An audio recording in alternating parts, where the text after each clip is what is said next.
Welcome to active contracts Tamil. So என்னோட name Krishnamurthy. நான் SEBI register advisor கிடையாது. இந்த வீடியோ உங்களுக்கு ஒரு எஜுகேஷ்னல் பர்பஸ்க்காக மட்டுமே.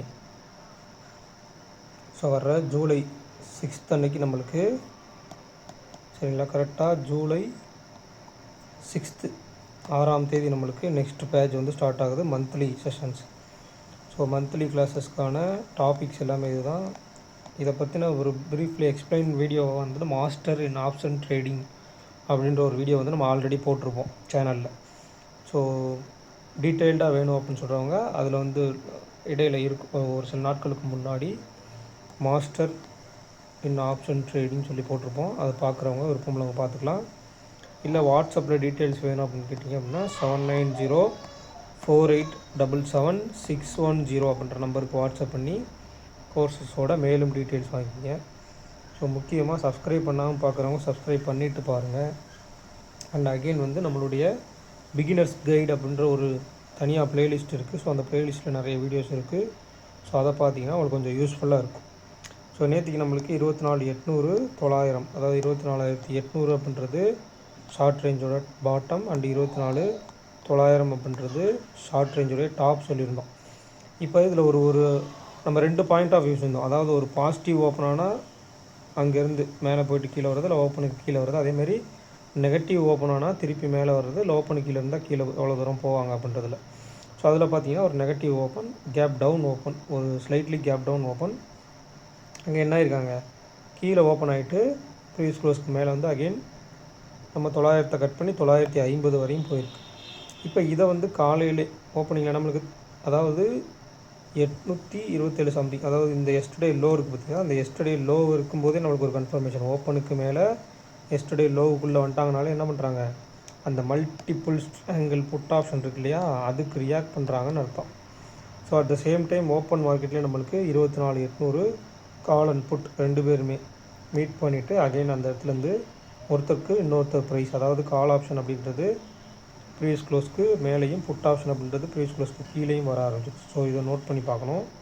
அடுத்தது நம்மளுக்கு ஷார்ட் ரேஞ்சுடைய டாப்பான 24,900 கட் பண்ண உடனே அங்கேருந்து 950 வரைக்கும் மார்க்கெட் போய்ட்டு அகெயின் 950 கட் பண்ணியிருக்காங்க. நல்லா பாருங்கள், இந்த இடத்துல கட் பண்ணல. ஸோ கட் பண்ண உடனே என்ன ஆயிருக்கு, அடுத்ததான் நேராக ப்ரீவியஸ் க்ளோஸ். அப்போ இங்கேருந்து வர்றவங்களுக்கு என்ன சப்போர்ட் இருக்குன்னு கேட்டால் ப்ரீவியஸ் க்ளோஸ். அப்போ ப்ரீவியஸ் க்ளோஸ்க்கு அப்புறம் என்ன இருக்குது, எஸ்டர்டே லோ, அதுக்கப்புறம் ஓப்பன். ஸோ ஓப்பன் வந்தோடனே அகெயின் அந்த இடத்துலையே ஒரு சைட் வேஸ், ஏன்னா கால் ஆப்ஷனுக்கும் கொடுத்தாச்சு, புட் ஆப்ஷனுக்கும் கொடுத்தாச்சு. ஸோ இதுக்கப்புறம் பெரிய மொமெண்டம் இருக்காதுன்ற மாதிரி அந்த இடத்துல சைட் வேஸ் போட்டிருக்காங்க.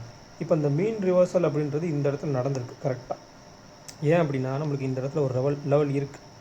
மார்க்கெட் மேலே ஏறி போயிட்டு நியர்பையே நம்மளுக்கு ஒரு லெவல் இருந்தனால அதை கட் பண்ணோடனே நம்மளுக்கு மீன் ரிவர்சல் நடந்திருக்கு. அதேமாதிரி அங்கே மீட்டிங்கும் கொஞ்சம் அதிகமாக இதே செட்டப் தான் இங்கே. ஆனால் மார்க்கெட்டில் மீன் ரிவர்சல் நடக்கலை. ஏன், இதே இடம் தான் இங்கே, அதேமாதிரி தான் இங்கேருந்து ஏறியிருக்காங்க, அவங்க கொஞ்சம் கீழே இருந்து ஏறியிருக்காங்க. ஆனால் இந்த இடத்துல மீன் ரிவர்சல் நடக்கலை. என்ன காரணம் அப்படின்னு கேட்டிங்கன்னா, அந்த டே வந்து நம்மளுக்கு மிட் பாயிண்ட் அப்படின்றது 24,850 மிட் பாயிண்ட்டும் சரி, ஒரு எட்ஜ் அப்படின்றது நம்மளுக்கு 25,000 இருந்தாங்க. மிட் பாயிண்ட் வந்து நம்மளுக்கு 24,850 இருந்துச்சு. அப்போ இங்கே போன மார்க்கெட்டு திருப்பி நம்மளுக்கு வரணும், மீன் ரிவர்சலில் வரணும் அப்படின்னா 850 கடக்கணும். ஸோ 850 கடந்தால் தான் கன்ஃபர்மேஷன். அப்போ 950 850 வந்து சரிங்களா, 950 850 வந்தாங்க அப்படின்னா உங்களுக்கு கிட்டத்தட்ட 100 பாயிண்ட் அந்த இடத்துல ஸ்டாப் லாஸாக தான் க்ரியேட் ஆகும். ஸோ அதை வந்து நீங்கள் அஸ்யூம் பண்ணிக்கணும். அடுத்து இந்த இடத்துல வந்து நம்மளுக்கு வெறும் 50 பாயிண்ட் தான் ஸ்டாப் லாஸ். அதாவது 950 நியர்பை போயிட்டு 900 கட் பண்ணியிருக்காங்க, 50 பாயிண்ட் ஸ்டாப் லாஸு. டார்கெட் எடுத்துட்டால் கூட 850 50 பாயிண்ட். அப்போ 1:1 ரேஷியோவில் தான் இருக்குது. ஸோ இதெல்லாம் தெரிஞ்சுக்கணும். மார்க்கெட் எந்த இடத்துலேருந்து எந்த இடத்துக்கு போகிறாங்க, எதை நம்ம வந்து ஸ்டாப் லாஸாக வச்சுக்கலாம், எதை டார்கெட்டில் வச்சுக்கலாம், அது வந்து 1:1 இல்லை 1:2 அதுக்குள்ளே எவ்வளோ பாயிண்ட்ஸ் இருக்குது. ஒரு 50 பாயிண்ட்ஸ் இருந்தாங்க அப்படின்னா அந்த 50 பாயிண்ட்டுக்கு டெல்டா படி எவ்வளோ ஸ்டாப் லாஸ் வைக்கலாம். ஒரு 25 பாயிண்ட் ஸ்டாப் லாஸ் வைக்கலாம் அப்படின்னா 25 பாயிண்ட்றது நம்மளுடைய ரிஸ்க் ரிவார்டுக்கு கம்மியாக அதிகமாக. அப்போ அந்த 25 பாயிண்ட்டை குறைக்கிறதுக்கு யார் இன்னொரு டெல்டா செல் பண்ணால் எப்படி ஹெச் பண்ணலாம், இதுதான் ஸ்பான்டேனியஸாக அந்த டெசிஷன்லாம் எடுக்கணும். எடுத்து கரெக்டாக பண்ணினா தான் ப்ராப்பராக அந்த ட்ரேடை பண்ணுறீங்கன்னு அர்த்தம். இல்லைன்ற பட்சத்தில் ஒரு ஃப்ளூக்கில் தான், எல்லாமே ஃப்ளூக்கில் தான். ஸோ அந்த ப்ராப்பராக பண்ணணும். அதுக்குள்ளே என்ன நடக்குது அப்படின்றத பார்த்துட்டு ஒரு மார்னிங் ட்ரேடு ஓப்பன் ட்ரேடில் உங்களால் எடுக்க முடியலனாலும் ஒரு ரிவர்சல் ட்ரேட் கிடைக்கும் பார்த்தீங்களா, ஒரு ரிவர்சலில் பையோ இல்லை செல்லோ.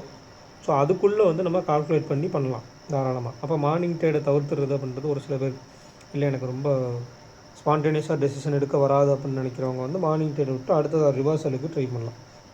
அப்போ இன்றைக்கி வந்து நம்மளுக்கு ஒரு 6 ஸ்ட்ரைக் ப்ரைஸ் மார்க்கெட் முடிஞ்சிருக்குது 24,812. ஸோ இன்றைக்கி முடிஞ்சிருக்க இடத்துல இருந்து எடுத்தோம் அப்படின்னா நியர்பை ஒரு ஸ்ட்ராடல் இருக்காங்க. அதாவது 24,800 ஒரு ஸ்ட்ராடலாகவும் இருக்குது. And 24,900 call, 25,000 call, 24,700, 24,900 put option இருக்காங்க. அப்போ 1 2 3 4 5 6. அப்போ ஓவராலாக 6 ஸ்ட்ரைக் ப்ரைஸ்க்குள்ளே ஷார்ட்டாக எடுத்துட்டிங்க அப்படின்னா கூட 24,800 டு 24,900 எடுத்துக்கலாம்.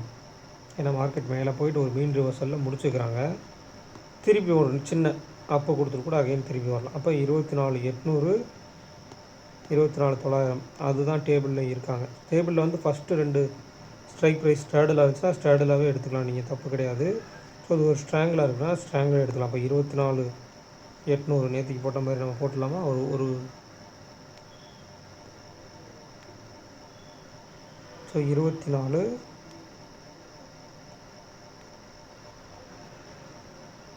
அதே மாதிரி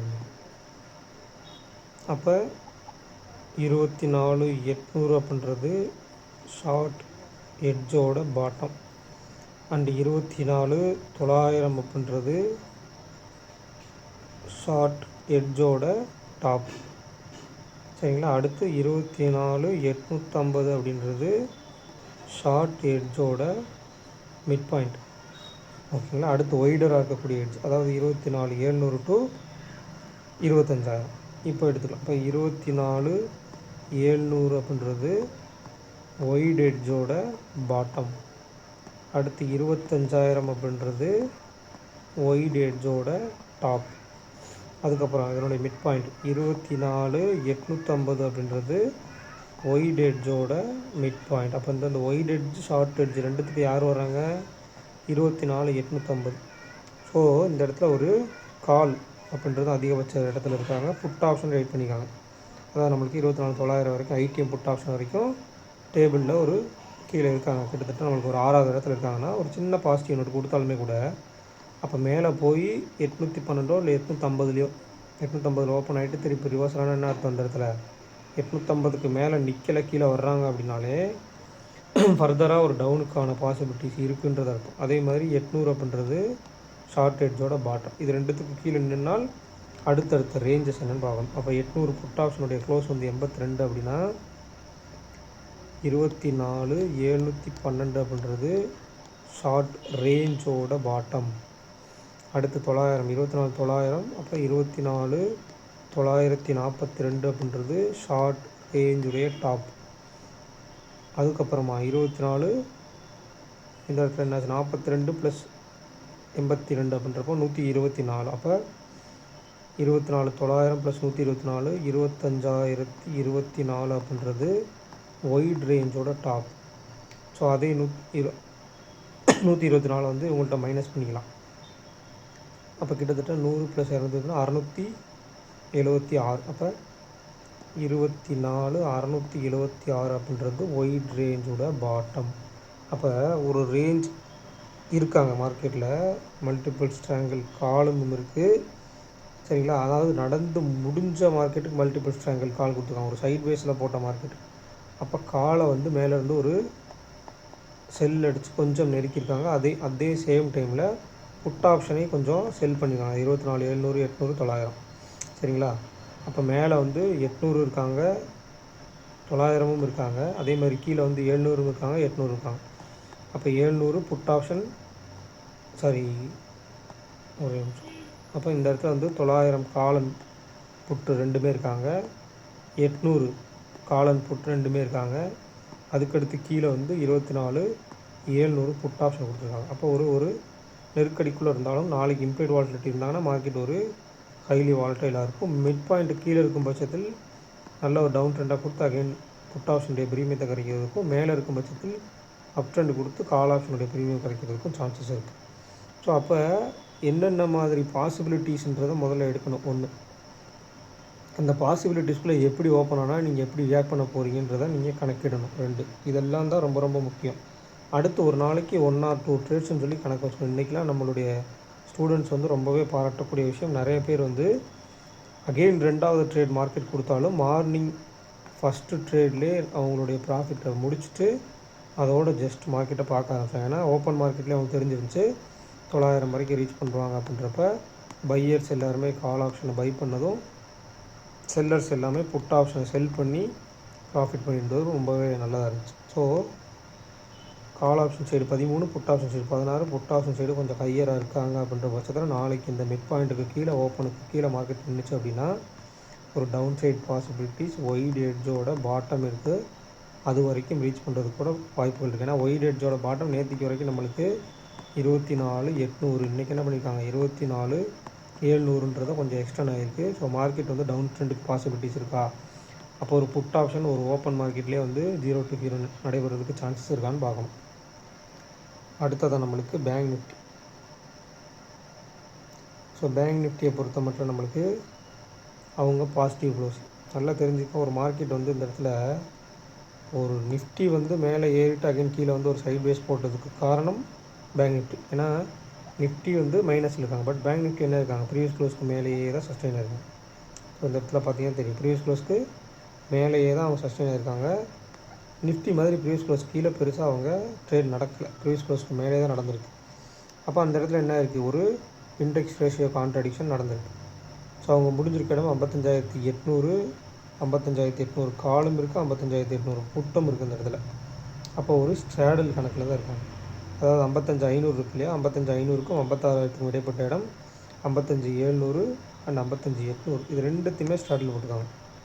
ஸோ அப்போ 55,700 to 55,800, அதாவது 55,700 புட் ஆப்ஷன், 55,800 கால் ஆப்ஷன், இவங்களுடைய ரேஞ்ச் எடுத்துக்கிங்க அப்படின்னா மேக்ஸிமம் அதுக்கு ரியாக்ட் ஆகிற சான்சஸ் இருக்குது. அப்படி இல்லாத பட்சத்தில் வந்து இந்த எஸ்டர்டே ஹை அண்ட் லோ இதுக்குள்ளே வந்து ரியாக்ட் ஆகிறதுக்கு சான்சஸ் இருக்குது.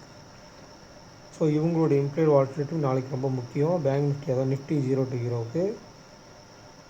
ஸோ இவங்க இம்ப்ளைடு வால்டிலிட்டி ரெண்டு பேரும் சேம் ஆகி ஒரு எஸ்டர்டே ஹை அண்ட் லோவுக்கு நடுவில் இருந்துட்டாங்க அப்படின்னா இவங்க சைட் பேஸ்லேயே இருந்துருவாங்க. அதே மாதிரி நிஃப்டியும் ஒரு சைட் பேஸ்லேயே முடிச்சு ப்ரீமியத்தை டிகே பண்ணுறதுக்கு சான்சஸ் இருக்குது. So call side 14, put side 15ன்றப்போ பெரிய டிஃப்ரென்ஸ் இல்லை, ஒரு சைட் வேஸ் ஒரு ரேஞ்ச் பவுண்ட் அதுக்குள்ளே தான் இருக்காங்க. ஸோ பேங்க் நிஃப்டி அதே மாதிரி நிஃப்டியில் வந்து நெக்ஸ்ட் வீக் கான்ட்ராக்டை வந்து எடுத்து பாருங்கள். நெக்ஸ்ட் வீக் கான்ட்ராக்டில் உள்ள இம்ப்ளைடு வால்டிலிட்டி எடுத்து பார்த்துட்டு அதில் வந்து எந்த மாதிரி இம்ப்ளைடு வால்டிலிட்டி இருக்காங்க, மார்க்கெட் சினாரி எப்படி இருக்குன்னு பார்த்தீங்கன்னா ஒரு 0 to 0 யார் பக்கம் அமைகிறதுக்கு சான்சஸ் இருக்குது அப்படின்றத உங்களால் வந்து ஐடென்டிஃபை பண்ண முடியும். ஸோ இந்த வீடியோ பிடிச்சிருந்துச்சு அப்படின்னா லைக் பண்ணுங்கள், ஷேர் பண்ணுங்கள், சப்ஸ்கிரைப் பண்ணுங்கள். மறக்காமல் கருத்துக்களை வந்து கமெண்ட் செக்ஷனில் கமெண்ட் பண்ணுங்கள். நன்றி, வணக்கம்.